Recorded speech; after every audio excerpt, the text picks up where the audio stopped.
As a part of our continuing series of Shakespearean videos, which we have interrupted for a while now, time to get back to them.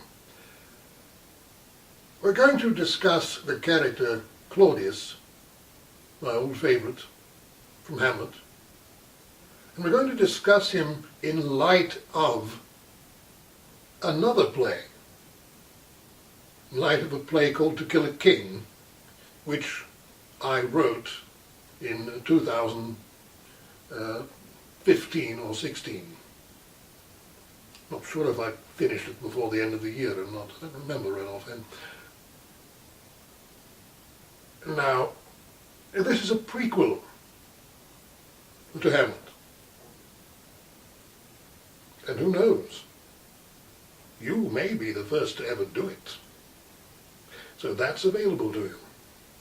Now, Hamlet in the prequel is he's not particularly upset about anything, really. He's just on his way back to Wittenberg.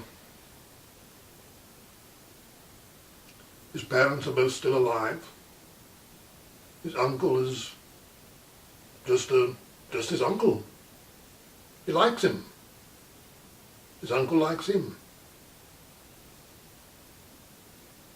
King Hamlet really seems to be more concerned with collecting the tribute from England that they haven't been getting in a while. And the reason why they haven't been getting it is somewhat explained here, and when it's discovered that these events take place in the year 1066. Now, we all know what happened in England that year. King Harold had some problems, especially when he got to Hastings and caught that arrow in the eye, or whatever actually happened to him. William the Conqueror showed up. So whatever the British ambassador tells King Hamlet isn't going to happen, because by the time he gets back to England, Harold won't be king anymore. William will. Now this play, which is in blank verse, by the way, except for one scene,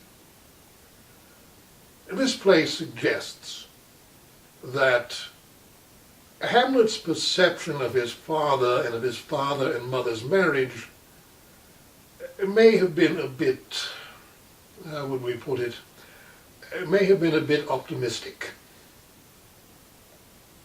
In actual fact, his father didn't really like his mother very much. He put on a good act in public, but in private, he didn't care for her at all. One does draw the suspicion that he might be a bit overly fond of Osric, which might explain his attitude to Gertrude when he's not in public. Gertrude, of course, loves Claudius, and has ever since she first saw him. It's a bit of a speech of hers about seeing her fiancé when she first meets him, when she first arrives at the capital, and seeing the man she's supposed to marry and falling instantly in love, and then a moment later realizing that was his brother and she's got to marry the other one. Poor lady. Still, she does have a nice son out of the marriage. At least it may be out of the marriage. That is a hint that, well, there's a hint that suggests that at the end of Hamlet's the one who kills his father. Claudius denies this even in the first play, by the way. So don't worry about that. In any case, this brings something up. Claudius doesn't regard himself as a villain. He doesn't necessarily even think of what he did to his brother as being wrong. I mean, he knows it's wrong in a technical sense, certainly. In a religious sense, you're not supposed to kill your brother. But perhaps it wasn't as wrong as Shakespeare might suggest, or as Hamlet might think it was. In fact, there is even a suggestion here, and it doesn't necessarily have to transfer over to Hamlet when you're performing it.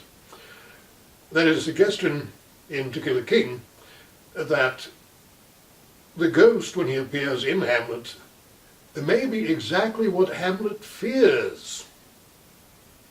Not his father's ghost, but a demon or a devil out to trap him into doing something wrong. Out to send Hamlet to hell. Or he may really be the ghost and just be a vengeful old bastard and wants his revenge on his son and his uncle and his brother. And while he's at it, he will leave his wife alive and make her suffer because her son and her real love are dead. Leave her to heaven indeed, or leave her to vengeance. If we think about it, Claudius is not unfriendly to Hamlet in Hamlet. Not until it becomes obvious that Hamlet is planning to kill him. Now, frankly, I can love a person, I can think they're the most wonderful person in the world, but if they try to kill me, I'm not going to like them as much anymore. And I will do whatever I can to make sure that they don't do it. If that requires killing them, well, you kill them. This is how human nature works. So here we have the conception of Claudius as being, if anything, possibly a bit heroic.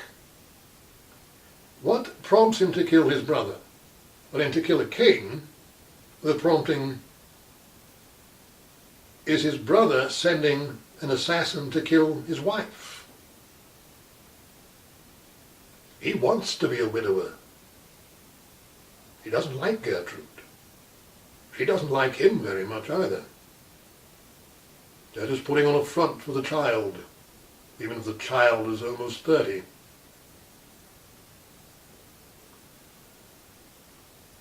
Well, that's another perspective on the whole issue of murder and revenge and all that fun stuff that we get with Shakespeare.